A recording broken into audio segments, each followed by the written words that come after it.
In Minya Kingdom, he was received by the prince and his wife, whose family had maintained privileged links to the Dharmakaya lineage since the visit of the second Karmapa in the previous century, meaning the 1200s. The princess recounted that she had had an important dream indicating that it would be beneficial for her husband to create a gigantic Thangka of the Buddha, measuring 11 arm span from ear to ear, so like from here to here. And the Karmapa was requested to participate in this work.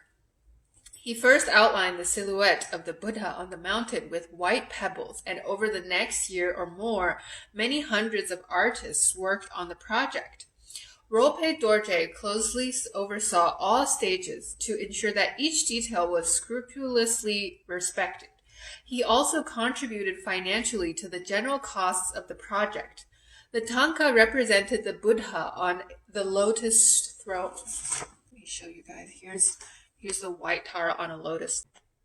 So you can imagine the Buddha on a lotus throne, his hands in earth-touching gesture, with images of Manjushri and Maitreya below on either side. We have like 2 different bodhisattvas either side. This is Namgyal. I just noticed this today. Further down, gods and goddesses were depicted carrying offerings. During a specific ritual, the Karmapa blessed the work before an assembly of monks and laypersons. The princess chose to offer the Thangka to the Karmapa and the Kagyu lineage, and it was decided that it would be unveiled only on rare occasions. It was later sent to Nyangpo, a region to the south of Lhasa. 3 months later, the impressive monastic caravan set off again for Gansu, where Rolpe Dorje was greeted by a very large crowd, all of them wanting his blessing. A lama was sent ahead to share with important temples the great number of imperial gifts that the Karmapa had received. He carried out his task with great zeal. In Serpu, he offered 5 silver butter lamps and golden leaves to cover the monastery's imposing Buddha statue. To the monasteries of Kham, he gave certain other important gifts, and he shared what remained equally between the monasteries of the central and western provinces. Tibetans have a strong tradition of embellishing their temples with lavish trimmings. For Westerners, the Tibetan custom of offering valuable butter lamps and covering statues and temple roofs with gold is often disconcerting.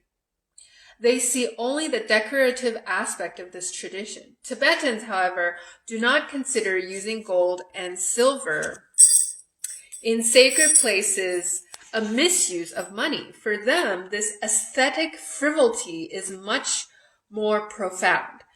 Making generous offerings is a means of becoming detached from material things and proves that the benefactor highly values the recipient.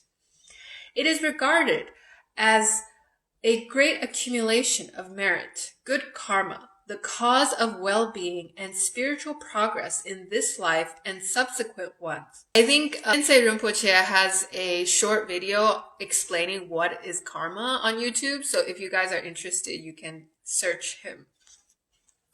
Upon arriving in Gansu, Rolpe Dorje was greeted by a very large crowd of people who all wanted his blessing.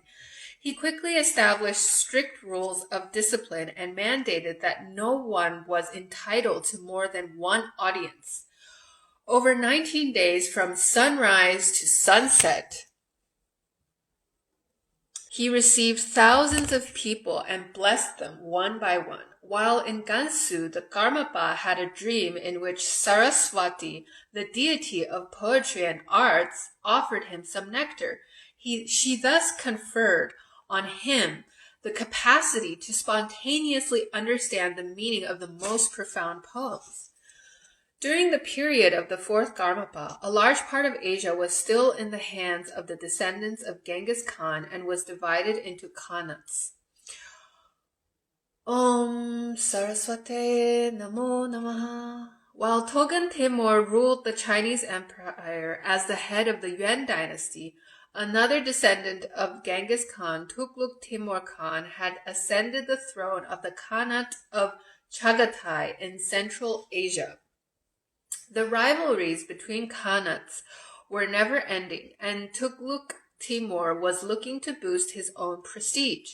He knew that an important Tibetan master, the Karmapa, had stayed at the court of Khan Balik, Beijing. So the Khan dispatched a horseman whose sole mission was to find Rolpe Dorje and invite him to the court.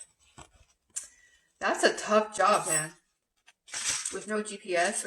It was the Mongols who first developed the system of postal delivery over long distances. Tugluk Timur is well known by historians for having named Tamerlan governor of his southern province in 1360 before the latter turned against him. Soon after the death of Tugluk Timur, Tamerlan began his conquest of Central Asia, yet he never occupied Tibet. After weeks of searching, the emissary on horseback finally came upon the Karmapa, who was traveling in Gansu, and presented him with the letter of invitation. The exact details of the letter are not known to historians, but Rolpe Dorje is said to have declined the invitation. Incessant journeys throughout the land of snows. During the last 20 years of his life, the fourth Karmapa traveled tirelessly in all of Tibet. While staying in Kham in the Nangchen region, he once had some health problems that immediately worried his followers. However, he calmed his retinue by stating that if he had to die, it would be in a very particular locale, a vast plain where deer and wild asses frolicked. Nonetheless, he insistently asked his monks to gather all his books and take special care of them, which implied that the entire collection of his precious works should be kept for his next incarnation. Furthermore, he asked that juniper wood be collected for a future funerary pyre, since the caravan was going to the northern plateaus of Changtang, where there were none.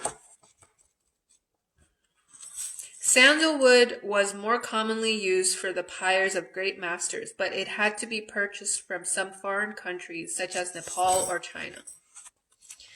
The Karmapa set out again in 1383 and finally reached the vast plains of northern Tibet near Nakchu and established his camp at the foot of a mountain. There, Rolpe Dorje foresaw his imminent departure for the Pure Lands. Oh, Mami Biography. Wishing to prepare his retinue for his passing, he reminded them of the vicissitudes of samsara and evoked the impermanence of phenomena. He encouraged each person not to lose time in futile activities.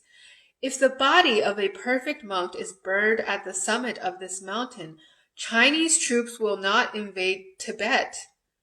With the exception of one sole disciple, no one realized that the Karmapa, then only 44 years old, spoke of his own imminent death.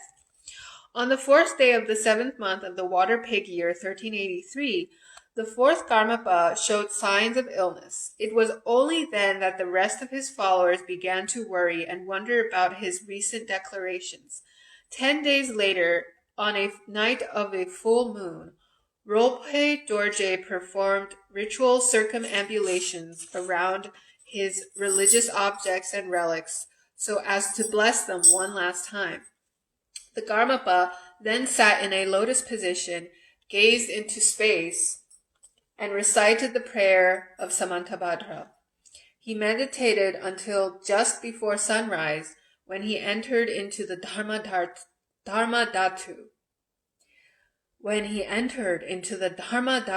The ultimate sphere of all phenomena. According to his wishes, cremation rituals were carried out at the summit of his chosen mountain, and the juniper previously collected was used for the pyre. Many of his disciples had visions of him sitting before the sun or moon, or in the middle of a complete circular rainbow, or even riding a lion in the sky. These various personal manifestations can be explained by the interdependence between a disciple's devotion and a master's compassion.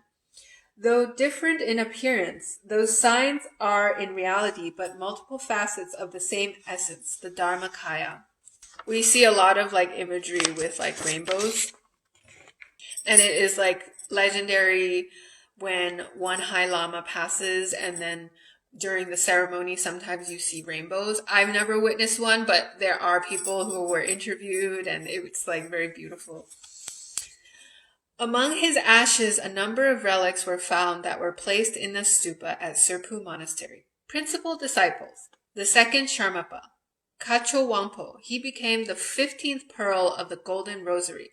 He was a prolific author, and his works have been compiled in 8 volumes.